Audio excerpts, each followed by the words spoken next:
আড়াইটা বছর সাধনবাবুর প্রয়াণের পর এখানে কোনো নির্বাচন করা সম্ভব হয়নি। একটা বেসলেস, একটা ভিত্তিহীন দেশের ওপর দাঁড়িয়ে সব লোক প্রশ্ন করেছে, কোনো জায়গায় এরকম হয় না। 6 মাসের মধ্যে ভোট হয়, সব জায়গায় হয়ে গেছিল, শুধু হয়নি মানিকতলায়। বিগত 2 বছর ধরে বিধায়কহীনভাবে রয়েছে মানিকতলার বিধানসভা। এলাকার মানুষের দীর্ঘদিনের দাবি উপনির্বাচনের। আগামী 10ই জুলাই মানিকতলা বিধানসভার উপনির্বাচন। ইতিমধ্যেই তৃণমূল কংগ্রেসের মনোনীত প্রার্থী প্রয়াত মন্ত্রী সাধন পাণ্ডের পত্নী সুপ্তি পাণ্ডে। মুখ্যমন্ত্রী মমতা বন্দ্যোপাধ্যায়ের পূর্ণ আস্থা রয়েছে পাণ্ডে পরিবারের ওপর। সময় আর বেশি নেই, জোর প্রস্তুতি চলছে শাসক শিবিরে। আজ উত্তর কলকাতার আইএনটিটিসির ডাকে এক মহা মিছিলের ডাক দেওয়া হয়। এদিন উত্তর কলকাতার সমস্ত অটো ইউনিয়ন এই মিছিলে অংশগ্রহণ করে।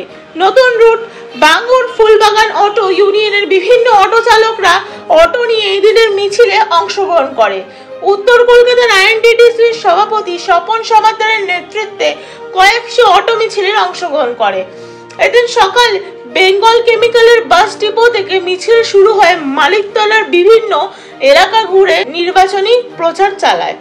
হুটকলার জিপে করে জনতার উদ্দেশ্যে হাত নাড়াতে থাকেন প্রার্থী। এদিনের মিছিলে ছিলেন অভিনেত্রী নুসরাত জাহান, রাজ্যের আইএনটিটিসির সভাপতি ঋতব্রত ভট্টাচার্য সহ অন্যান্যরা। মিছিলের শেষে কাকুরগাছির মোড়ে এক পথসভার আয়োজন করা হয়।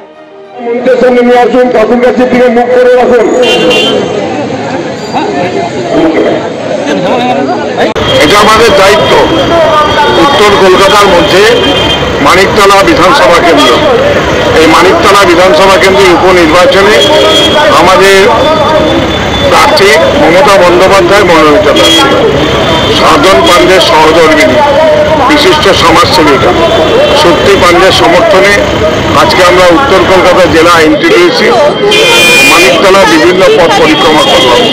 সঙ্গে ছিলেন আমাদের প্রিয় সভাপতি শ্রদ্ধেয় ঋতব্রত বন্দ্যোপাধ্যায়, বিশিষ্ট অভিনেত্রী নুসরাত জাহান এবং অন্যান্য আমাদের নেতৃবৃন্দরা এবং অসংখ্য সহকর্মীরা। তারা বিভিন্ন পথ পরিক্রমা করে বেঙ্গল কেমিক্যাল থেকে শুরু করে আজকে কাকুরগাছি মোড়ে শেষ করলাম। সুতরাং আমরা যে জনসমর্থন মানুষের চোখে দেখেছি, সেটা আমরা আগামী দিনে নিশ্চিত যে মানিকতলা বিধানসভা কেন্দ্র থেকে সুপ্তি পাণ্ডে অনেক অনেক অনেক হাজার ভোটে জিতবে। সুতরাং আমরা চাই মানিকতলা থেকে বেশি ভোটে জিতে মমতা বন্দ্যোপাধ্যায় হওয়া সত্ত্বেও এবং মমতা বন্দ্যোপাধ্যায়ের যে স্বপ্নের প্রকল্পগুলো, সেই প্রকল্পগুলো সুপ্তি পাণ্ডের হাত ধরে মানিকতলা বিধানসভা কেন্দ্রে প্রত্যেকটি মানুষের কাছে পৌঁছে যান।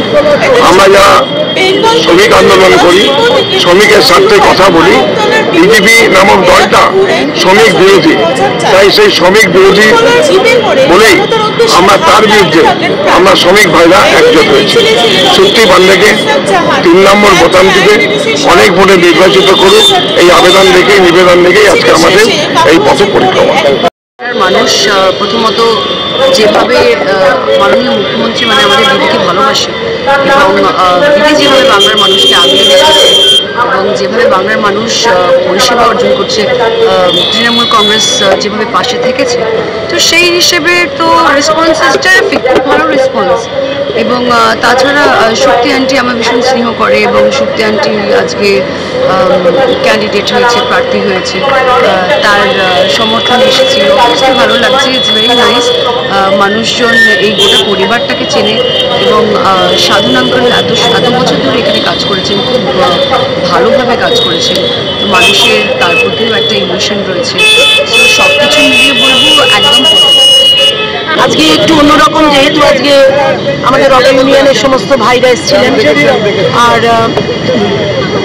শ্রমজীবী মানুষদের সঙ্গে গেলে আমার ভালো লাগে যে তাদের সমর্থন, তারাই তো গ্রাসরুট লেভেলের মানুষ, আমাদের তাদের সমর্থনটা রয়েছে।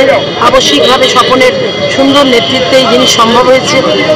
নুসরত এসেছিল, সবাই ছিল।